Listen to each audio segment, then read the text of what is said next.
Man. Okay, we have pockets of insecurity. No doubt, it's a global phenomenon. Nigeria is not just exception, but at the grassroots level, what must we do differently to ensure that Nigeria is rid of these insecurity challenges? Well, thank you very much. This is exactly one of the reasons why we gather in Abuja, all the whole vice chairman in Nigeria, to add our voice to propose solution to what is happening in Nigeria, because the reason being the grassroots are most hit of this insecurity. So certainly that's why we're here to discuss, and before the end of this program, we're going to come out with a solution in our own little way and challenge it to appropriate authority to devise solution of what we think can be done in the grassroots. But better than it may, I think basically one of the reasons why we are here to discuss is for us to add our voice. And local government is a entity of government that must be independent, that must be freedom. Because as a local government chairman, there's insecurity in your domain. You have no resources to call for security meeting or what have you. You cannot give what you don't have.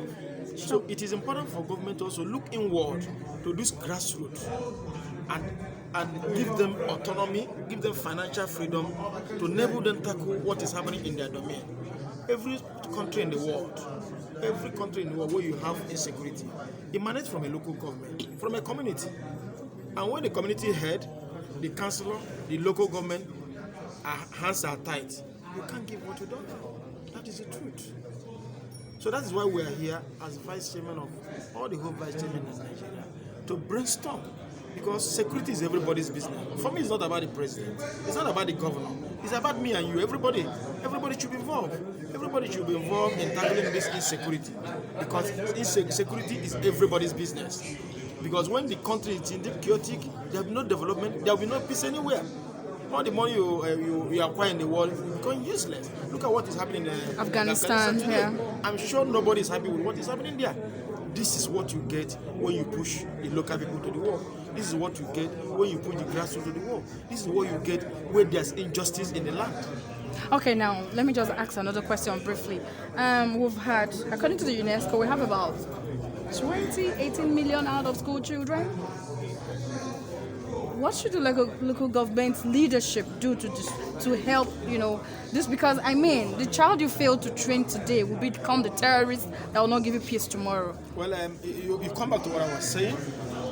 The fact of the matter remains that a man cannot give what he does not possess. The local government administration has been crippled completely. It doesn't even exist as far as I'm concerned. I have gone around the whole system of Federation and FCT as national chairman of this body to know exactly what is happening on ground. If you go to some local government, I can assure you that you look at a village headquarters. So it's as bad as that. The fact of the matter remains that it is time for us as Nigerians to tell ourselves the truth. Look, this is not working. We need to sit down at the round table and look at it again.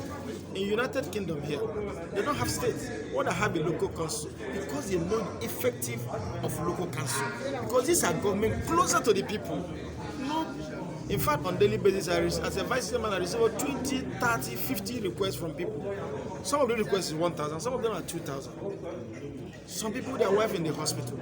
How many people can wake up in the morning to go to governor's house to put a request? It's not possible. So I think government should look inward about these local governments to empower them, give them financial autonomy. Because it is easy to people to ask accountability for their local government chairman than the governor. When a local government chairman is given allocation 200 million, 300 million naira, everybody in the village, in the community know how much you have given to. And they will ask you questions. Maybe at the market square, maybe at anywhere, they will ask you, you got 300 million naira last week. What did you do? So, and one of the greatest challenge you have, you will agree with me if you don't know, there are some still states that don't even have local government administration. They run caretaker. I'm from Anambra State, where I come from. For 8 years, His Excellency, the governor of the state, refused to conduct local government election. So what it simply means that the caretaker that is there owes no obligation to the people. obligation to the people. It's not answerable to the people. It's answerable to the man who wake up in the morning and appoint him as a caretaker committee chairman. So I think these are the things that, and Nigerians are not speaking. There's a level you can push a man to the wall. The man will revolt naturally. That's what is happening to us today. That is the truth. Yes, sir. In all of this, yes, there's always this contradiction between the principle of decentralization and principle of devolution of power, in which the system we are trying to run in Nigeria, we want to try as much to localize American system of governance, where power are devolved to the grassroots. That is only when the issue of security can be tackled. Sir, over time, you people have not been experiencing power absolutely devolved to the local government. Where do you want to get that power from to fight this from the local government? Well, the fact of the matter remains that I'm sure the constitutional amendment is ongoing now, because whether we like it or not, the documents we are operating as the constitution now is not perfect.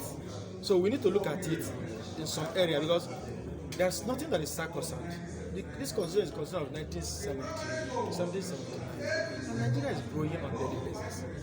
But the bottom line is that some people has refused permanently to allow the local government to function. And we know them, and they know us. They refuse permanently. And some other people are smiling possibly because they are benefiting from the system now. But the fact of the matter remains that if your neighbor is hungry, you are not safe.